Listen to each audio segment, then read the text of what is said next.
Before we consider our text for today, I want us to consider the backdrop against which it is being written. I mentioned this in Wednesday conversation briefly, but most biblical scholars believe that the book of Isaiah is comprised of 3 units of material written over a period of roughly 200 years. For example, Isaiah chapters 1 through 39 were written by the 8th century prophet who spoke out against the injustice and the idolatry of Judah and Jerusalem shortly before the northern kingdom of Israel fell into the hands of the Assyrians in 721 BC. Chapters 40 through 55, referred to as the second or Deutero-Isaiah, were written approximately 150 years later after Jerusalem and Judah fell to the Babylonians in 597 to 587 BC. And in the attack of 597 BC, the Babylonians did not destroy the temple or the city, but they took control of it. And they deported 3,000 of Judah's finest citizens and officials, including the king and queen mother. The next 10 years was a time of upheaval in Jerusalem. Even though the Babylonians allowed Zedekiah to serve as governor, and even though they interfered little in the affairs of the people, there was nevertheless this very strong faction in Jerusalem which wanted to completely get rid of the Babylonians. And they convinced Zedekiah that he should withhold the annual tribute to Babylon in 588 BC. Now, the prophet Jeremiah at that time warned Zedekiah not to do that. He appealed to his friends and neighbors to quit being so antagonistic against Babylon. However, they wouldn't listen.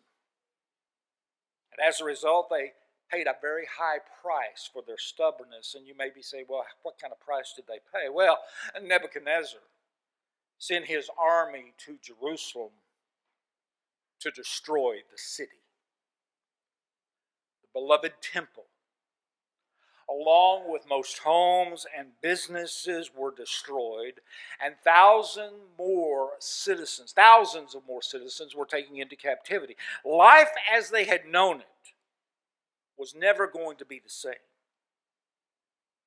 And as a result, you probably can imagine the mood of the captives in Babylon. They were miserable.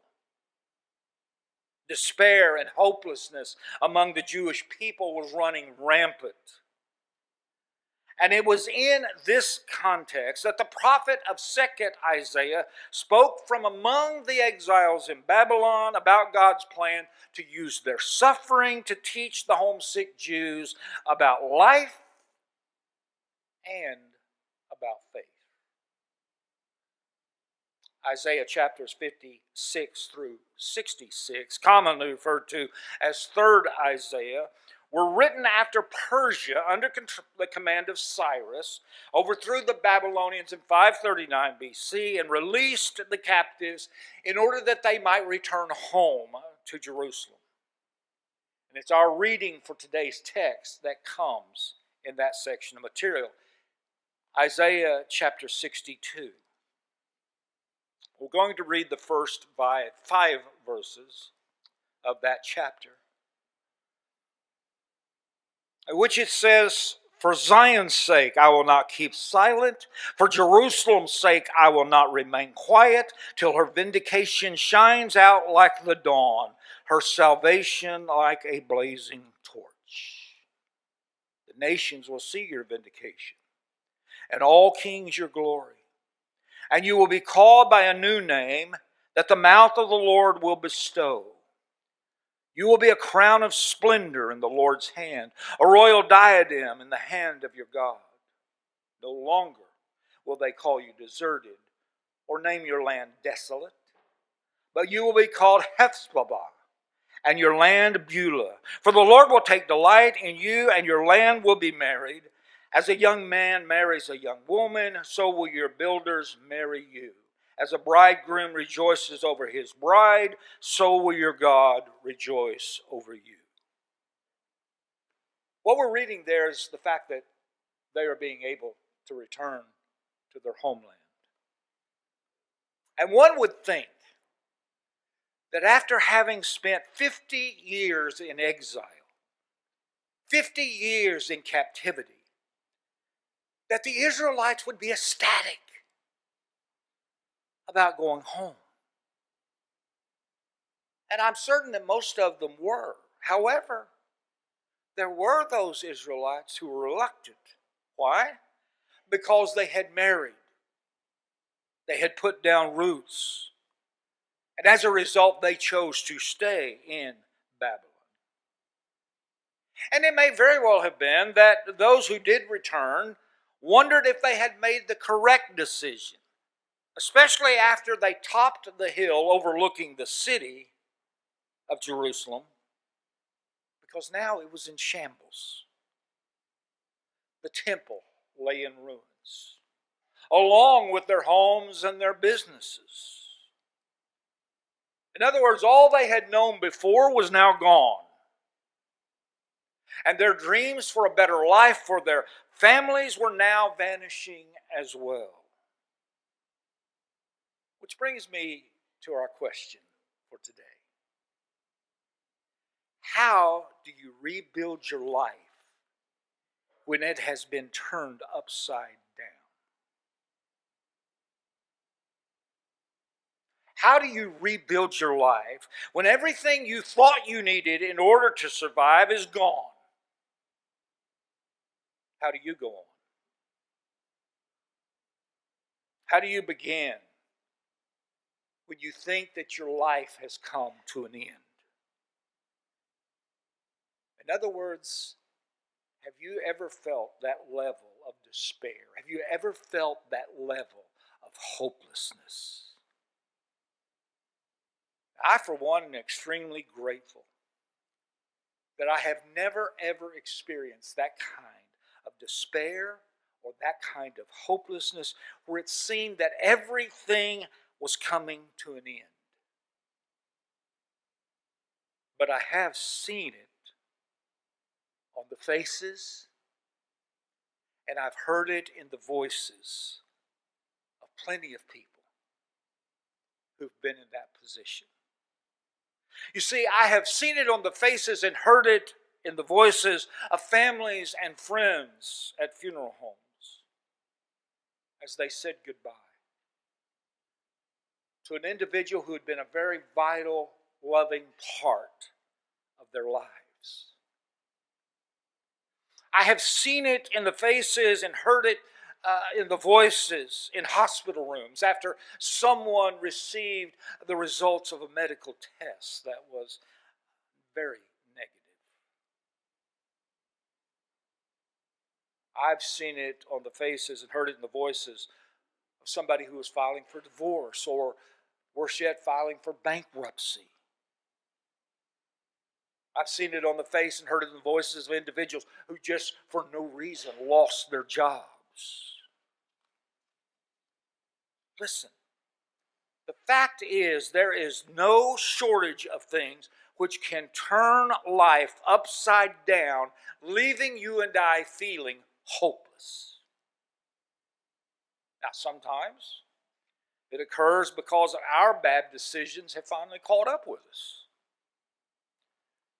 And yet at other times we're simply the victim of circumstances that are beyond our control.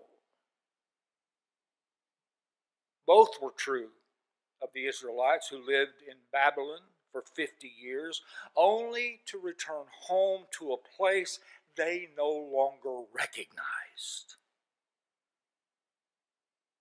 Which then begs the next question.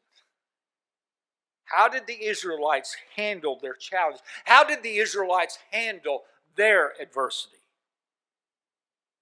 What were they in need of?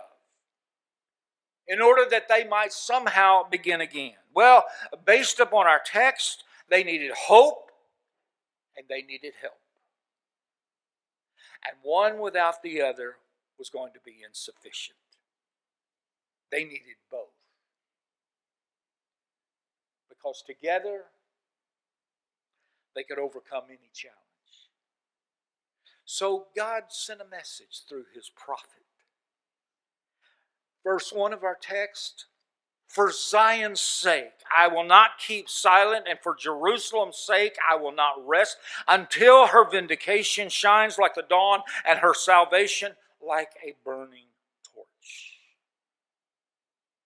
You see, I think those words,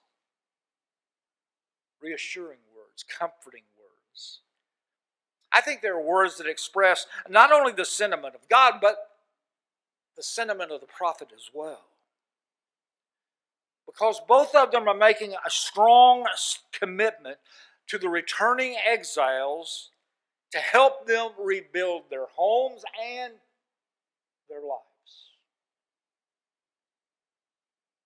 Now, the word that catches my attention in verse 1 is that word until. That word until speaks volumes. Because it is a verse that turns our attention, as it did theirs, to the future. And it's a word that expresses commitment, it expresses confidence, it expresses certainty. I'll grant you, life was not the way any of them wanted it at the time. But what the prophet is saying is, it's not always going to be the way it was at that moment. Through faith and with the help of family and friends, they would build not only a new life, but they would build a better life. In other words, the destruction of their beloved city and their deportation to Babylon, well, that wasn't going to have the final word in their lives. God would. And that word would be a word that is good. Because you see, the day was going to come when God would rejoice over them like a groom does over his bride. They would not be known as a forsaken people. Their land was not going to be desolate forever. They would be given a new name by God, which described their beauty and their splendor, according to what the prophet said. This restoration would be so dramatic that all nations of the world would notice it, couldn't help but notice it. And that people from every corner of the world would travel to Jerusalem to see it. Here's the point.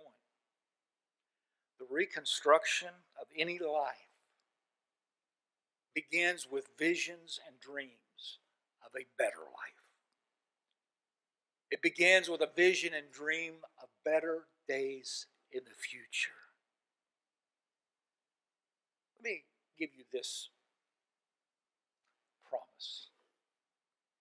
There is absolutely no challenge that you or I will ever face that's going to somehow cause God to throw up his hands in the air and say, I give up. That's just not God. Always and at all times, God is thinking about how do we move forward. And that's a truth we see over and over and over and over again in Scripture. And our text for today is simply yet another example. As that great philosopher of yesteryear named Yogi Berra once said, it ain't over till it's over. You know? And his saying has a much deeper meaning when you're willing to couple it with faith. Because you see, what often appears to us as the end of the journey is really nothing more than a bend in the road for God. In fact, it's often a springboard to something new. It's often a springboard to something meaningful. And the fact is, where you are now is not where you have to stay. Although where you are now is where you must begin. In other words, be honest. Be realistic. Don't just look at what you've lost, but look at what you have left. And then give God what you have left. And ask God to help you use it to begin building a new life. Someone once offered the following advice. Quote, if you've lost someone or something very dear and precious to you, and you can get it back, then do so. If you cannot get it back, then move on.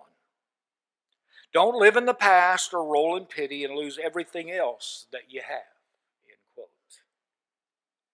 Verse 1 said what? For Zion's sake.